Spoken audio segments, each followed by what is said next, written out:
So hello guys, this is Pradeep and you are watching CSC with Pradeep YouTube channel. So guys, in this video हम क्या देखने वाले हैं कि all जो कॉमन टाइप ऑफ एरर होती है जो कि आती है ऑनलाइन प्लेटफॉर्म्स में कोडसेप Codeforces hacker and hacker या अगर आपने पार्टिसिपेट किया है किसी किसी कंटेस्ट में ऑनलाइन तो कुछ कॉमन एरर होती है गाइस जो कि आपका कोड ठीक भी हो तो कभी कभार आ जाती है और हमारे ध्यान में नहीं आता है या कि यार क्यों आ रही है this type of errors. So in this video guys we're gonna show you all these type of errors and how can you solve and what was the reason behind it that occurs. So let's get started.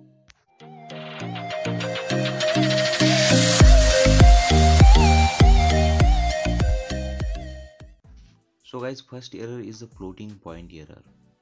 Okay so क्यों आती है floating point error और जो ये पहले में दिख रहा है जो फर्स्ट दिख रहा है ये है error code of this error. जो क्यों आती है क्योंकि इसके पीछे ओनली टू रीजंस है.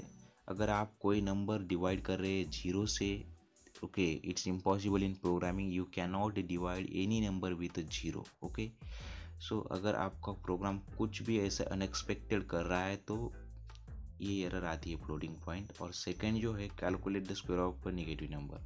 ये भी एक अनएक्सपेक्टेड है गाइज. ऐसा कुछ आपका प्रोग्राम अगर कर रहा है या हो रहा है कुछ ऑपरेशंस लाइक अनएक्सपेक्टेड ऑपरेशन अगर हो रहा है तो फ्लोटिंग पॉइंट एरर आता है. फ्लोटिंग पॉइंट मीन्स कुछ तो गड़बड़ है आपके प्रोग्राम में.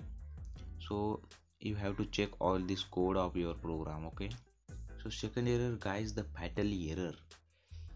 क्यों आती है ये फैटल एरर और ये जो है इसका एरर कोड है क्यों आती है इसके पीछे ओनली टू रीजंस है गाइज. ये टू रीजंस जज about your program in the middle of execution means अगर आप ऑनलाइन कंटेस्ट में पार्टिसिपेट किए हो और अगर आप सॉल्यूशन सॉल्व कर रहे हो क्वेश्चन और बीच में अगर कोई एक्सेप्शन आ जाता है या आपका प्रोग्राम ठीक से वर्क नहीं करता है तो जो जज है ऑनलाइन जज है वो एग्जीक्यूशन स्टॉप कर देता है आपके प्रोग्राम का और जो ये एरर कोड दिखता है आपको ये और शो करता है फैटल एरर करके. सो आपको चेक करना है बराबर से प्रोग्राम. और दूसरा है कि मेमोरी इज़ नॉट सफिशिएंट. अगर आपने प्रोग्राम को मेमोरी सफिशिएंट डिक्लेयर नहीं की है जितने आपके कंस्टेंट में दी हुई है तब भी इस टाइप ऑफ एरर आती है. So guys next error is NZ EC means non zero exit code. So क्यों आती है इस टाइप ऑफ एरर.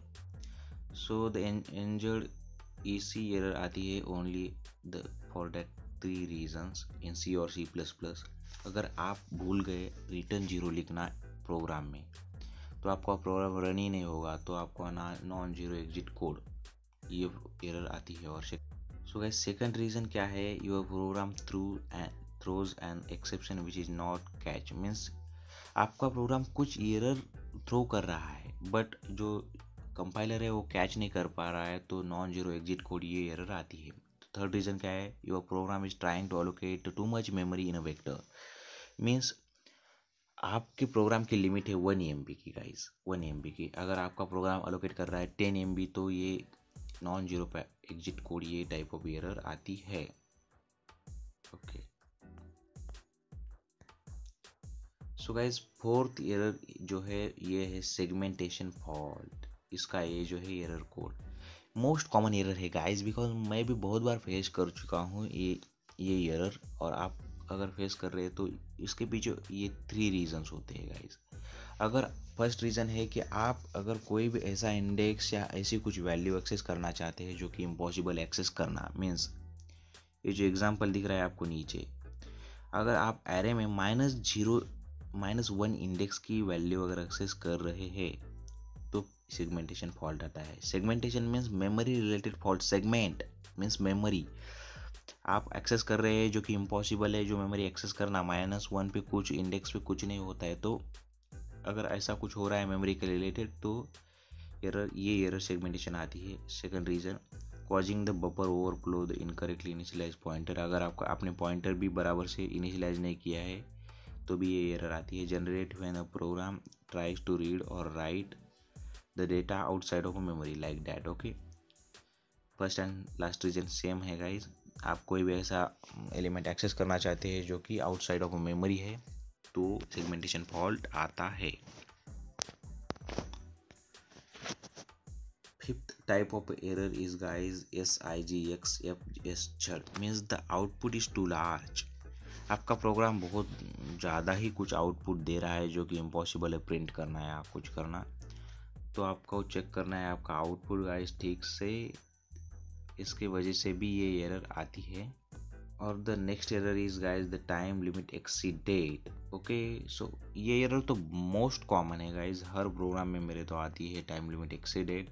अगर आपके कंस्टेंट आप फॉलो नहीं कर रहे कंस्टेंट में, अगर आपका प्रोग्राम में दिया गया है कि लॉगिन टाइम में आपको एक क्वेश्चन सॉल्व करना है, अगर आप लगा रहे हैं कुछ एन टाइम और एल स्क्वायर टाइम, तो आपको पहले आपके कोड को ऑप्टिमाइज करना है।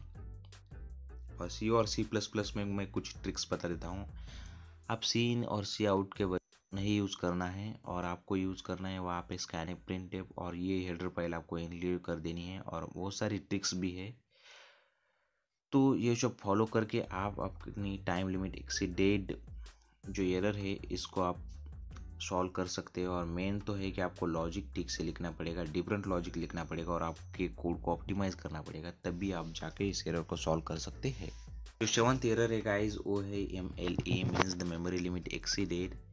तो क्यों आती है मेमोरी लिमिट एक्सीडेड? बिकॉज आपके इसमें दिया है प्रोग्राम में कि कुछ 1 MB में आपको प्रोग्राम करना है, और आप एलोकेट कर रहे हैं 10 MB की वेक्टर और 10 MB की मेमोरी, तो ये एरर आती है। तो आपको पहले मेमोरी पे ध्यान देना है कि कितनी मेमोरी आपको अपने प्रोग्राम में एलोकेट करने के लिए दी है, क्या लिमिट से, और इसके हिसाब से आपको एलोकेट करना है, तो आप सॉल्व कर सकते हैं ये error. So next guys the run time error, means the exception. तो क्यों आती है एक्सेप्शन? अगर आप प्रोग्राम कंपाइल तो हो जाता है, बट अगर एट द रन टाइम आपका एक्सेप्शन थ्रो करता है, मीन्स कुछ अनफेयर ऑपरेशंस हो रहे हैं आपके प्रोग्राम में जो कि इम्पॉसिबल है करना। तो आपको इसके लिए आपका ऑल द कोड जो है ये रन और ड्राई करना है पेपर पे, और चेक करना है कि आउटपुट बराबर से आ रहा है या नहीं। आपका कोड चेक करके आप इससे सॉल्व कर सकते हैं। And ninth error is a compile error, compilation. इसके लिए आपको ऑल द सिंटैक्स चेक करना है आपका कि कुछ गड़बड़ हुई है क्या।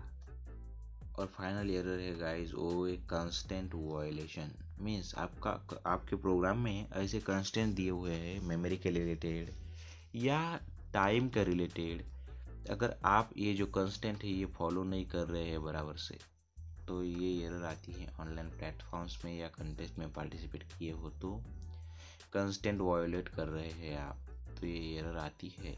तो आपको ये सारे ध्यान में रखना है कि कंस्टेंट बराबर से फॉलो हो रहे हैं कि नहीं। So thanks for watching video. If you like it, then like the video and subscribe to the channel for more competitive programming videos.